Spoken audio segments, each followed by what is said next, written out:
It ain't but one guy. Hold on. It ain't but one guy. We ain't but one guy. It ain't but one guy keeping him away from him. That's Terence Crawford. Hey, but one guy. Everyone in the room picked you to win. Everyone that I asked. Everyone. Bro, except for me, guess what? Because I heard he could really play. No. He can't even be Shakur. He can't fuck with me. So, you. What's Shakur lied to you? You lost. I seen the video. You ain't seen my video. Oh, I didn't. Exactly. I just seen the video. Exactly. What would happen? Exactly. Now that you take care of business, how does you and Devin Haney end? How does that fight go? The knockout. Say this. Devin Haney being at 147, he called Devin Haney out. What do you think about that fight if it's 1 or 2 fights away? It's kind of a tough fight right now because Devin Haney is right back at the top of his game. Devin showed that the weight loss was probably causing him to not have as good punch resistance, and it also probably wasn't causing him to have as much power or explosiveness as he has. He showed tremendous power, tremendous punch resistance in that fight against Norman, and for him to do that means that the weight was probably an issue. Now, if Keyshawn comes up, or if they even do a catch weight, a 143, 144, it's gonna be a very interesting fight because I think Devin has more tools and more IQ right now, but Keyshawn is different. So when you got a guy that's different, and that's why I also said Terence Crawford warns Devin Haney, betting on Keyshawn Davis, insisting Haney will struggle against Davis's power and relentless style. I said I guarantee he'll beat you though. How you gonna bet on somebody else? I'm gonna bet on him against you. I will beat you. No, you can't beat me, but I bet he beat you and I bet. Terence Crawford warns Devin Haney, saying the sport will chew him up if he underestimates Keyshawn Davis's power and hunger. Sport chew you up and spit you out. You know, out with the old and with the new. Ali, well, as y'all ask him questions, I think about Muhammad. Keyshawn Davis, backed by Shakur Stevenson and Terence Crawford like brothers, learns everything from Shakur, who insists it's Keyshawn's time. We kind of having that. Yeah. Come on. Yeah. We getting past that, and that was your turn. And I'm not gonna allow and sit back and allow you to even waste that talent that you got. Cause I've been told, Key, for years, bro, you could be one of the best. All you gotta do is just, boom, discipline. You know, with both of y'all being the best, they always gonna want it. And they gotta come with it. You know they always gonna want to see it, though. You know everybody always gonna want to see it. We get to see it. Keyshawn Davis confirms ongoing negotiations, promising the Devin Haney fight will happen in 2026, marking a highly anticipated showdown.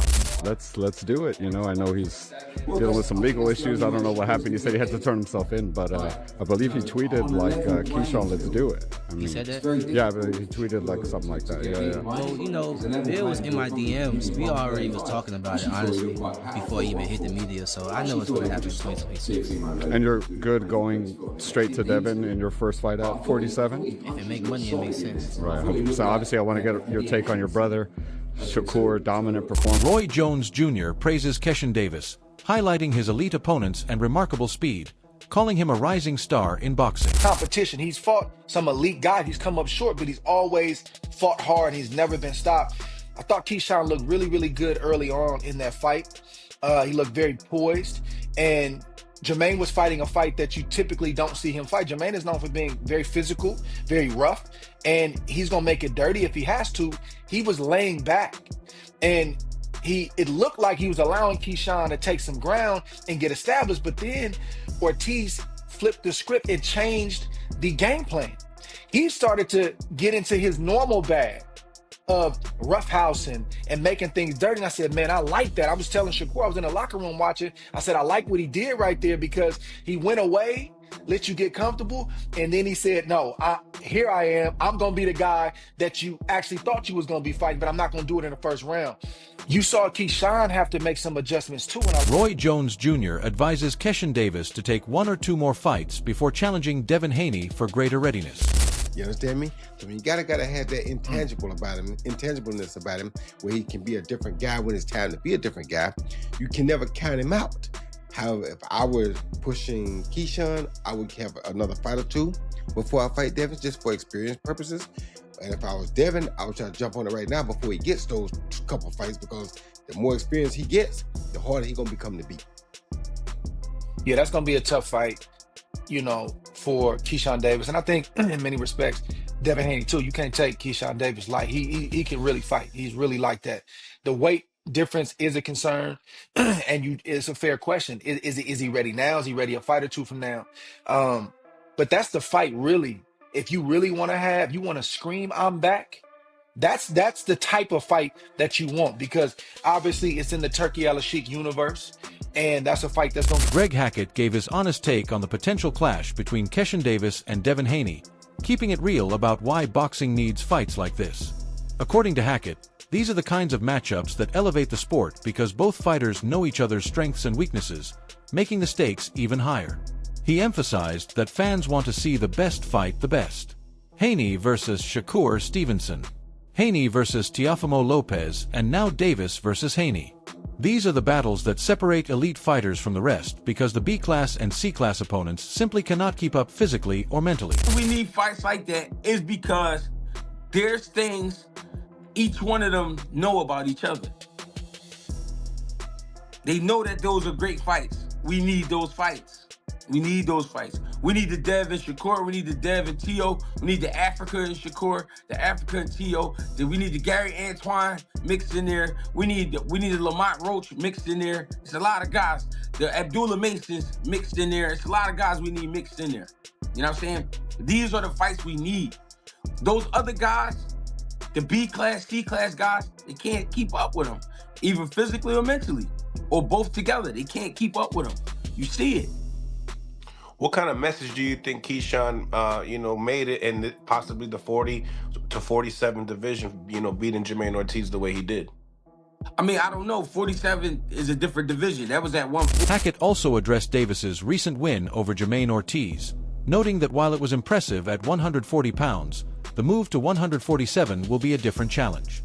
Still, he doesn't believe Davis is too small for the division, pointing out that fighters often look bigger on television than they do in person. For Hackett, the real question is whether Davis can maintain consistency and composure as he climbs the ranks. With his talent, pedigree, and hunger, Hackett sees Davis as capable of holding his own. And a fight with Haney would be exactly the type of high-level showdown boxing needs.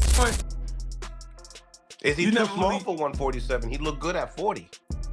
No, I don't think he's too small. I don't think he's too small. These guys only look real big on TV. When you see these guys in person, they don't be that big. You know what I'm saying? So he's not too small, no. The thing is, with Keyshawn, can he keep it together? Can he keep it together mentally? If he can keep it together mentally, then we see great fights out of Keyshawn. If he do that he say he been doing, which I don't know if he was lying or not, saying that he was drinking and camp and shit like that, I don't know if that's true. I don't know if it's a lie. I don't know if it's, if he was telling the truth. I don't know.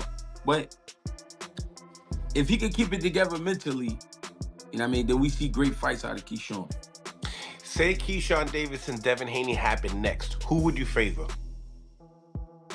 It's tough. An analyst recently weighed in on Keyshawn Davis's bold claim that nobody can beat him from 140 to 147 pounds. Davis has been vocal about wanting to fight Devin Haney and then move up to welterweight, a division that many believe is currently stagnant. The analyst explained that welterweight is dry right now with limited fresh matchups available. Established names like Ryan Garcia, Mario Barrios, and others are already tied up, leaving the division in need of new energy. 40 to 47. And he says he wants to fight Jermaine Ortiz and then move up to welterweight, which would be perfect because, like I told you, I really am the best in this business. Like, everything I say is like clockwork, right? It's amazing to me. Sometimes I amaze myself. So what am I talking about? I literally just said welterweight is dry. It's a stale, stagnant, horrible division right now. Not too many ways to mix and match the guys. And then the guys you could mix and match are pretty much busy. The Ryans, the Barrioses, and the Rollies, as I mentioned at the beginning of this video. And I told you it's going to require, this is how it works in the sport of boxing. I know because I've been here. According to the analyst, the sport of boxing thrives when fighters move up in weight, creating new rivalries and opportunities. He pointed to examples like Jiren Boots Ennis, who left 147 for 154, sparking excitement in that division with names like Sebastian Ferreira, Virgil Ortiz, Gerald Charlo, and Errol Spence. The same formula he argued could revitalize welterweight if rising stars like Davis, Shakur Stevenson, and Gary Anton Russell make the jump. For Davis, the move would not only test his skills against bigger opponents, but also give fans the high-level matchups they crave. The analyst believes Davis's confidence and ambition could be exactly what the welterweight division needs to regain momentum and attract major attention. Can't make 40 anymore, just like Jarambus Ennis couldn't make 47, and he moved up to 154. Now 54 is cracking. They got 54 out here cracking. Tons of names where you can mix and match the Funduras, the Virgil Ortiz, Jermell Charlo, possibly Errol Spence, Murtazaev, Boots, right? You got tons of ways you can mix and match these people. 47 right now is dry, so it's going to take Shakurs and the Keyshawns and Gary Antoine Russells or the El Rayos, you know, different Edwin De Los Santos, Matias, different guys to move up to start to purge and like fill out the division. Right now, it's not many options. Again, Devin versus Louis Crockpot is a terrible fight, and I don't know anyone that wants to see it. Keyshawn Davis has officially announced that he will fight Louis Crocker before stepping into the ring with Devin Haney, despite previously calling Haney out immediately after his knockout win over Jermaine Ortiz. This move has stirred debate among fans and analysts who point out that Davis never mentioned Crocker in the post-fight interview, instead focusing entirely on Haney's name. Now, with a deal in place, Davis insists that facing Crocker first is part of his strategy to gain leverage in negotiations with Haney.